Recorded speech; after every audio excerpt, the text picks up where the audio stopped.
वहाँ पर दीर्घा थी जहाँ पर बैठे हुए थे सभी लोग वहाँ पर, वहाँ तक गए हैं पीएम। हालांकि साथ साथ सिक्योरिटी में लगे हुए सारे देखिए बड़ी चुनौती भरा होता है। लेकिन देखिए आज जिस एनर्जी के साथ पीएम उतरे, बच्चों की जहाँ बैठने लगभग सभी जगह गए और फिर वापस वो देखिए बच्चों की और बड़ों की एनर्जी तो बहुत है, लेकिन इस समय सुरक्षा बलों के तनाव को भी समझिए।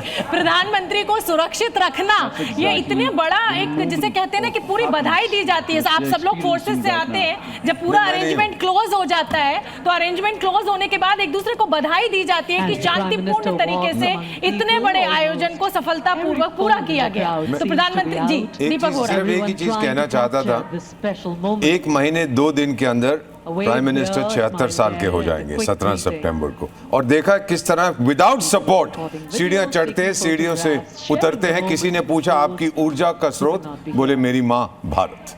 इससे बड़ी चीज कोई क्या कह सकता है।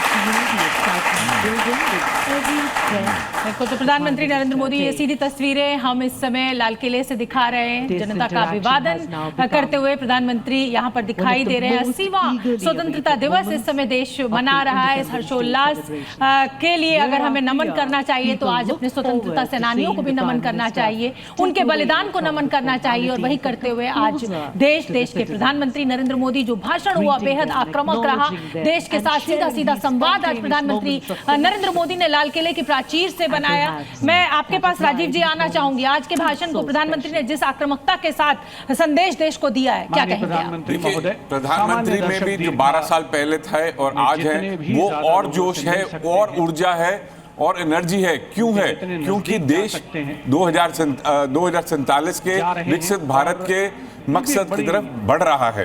तो जो कॉन्फिडेंस जनता को आ रहा है अपने देश में, वही प्रधानमंत्री को अपनी जनता से भी आ रहा है कि, और इसीलिए शायद आज उनके भाषण ने सभी देशवासियों को प्रेरित किया है कि इस संकल्प की तरफ सभी मिलजुल के काम करेंगे।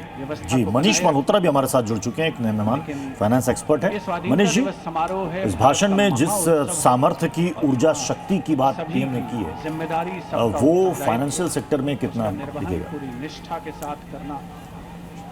देखिए, मैं एक एआई एक्सपर्ट हूँ, एक रोबोटिक्स एक्सपर्ट हूँ, और इसके हिसाब से अगर देखा जाए तो आज के डेट में जितनी उन्होंने बात की, सब चीज़ों के बारे में बताया, उसके अंदर एक बहुत ही इंपॉर्टेंट बात उन्होंने बात की एआई, फाइनेंस और एनर्जी की।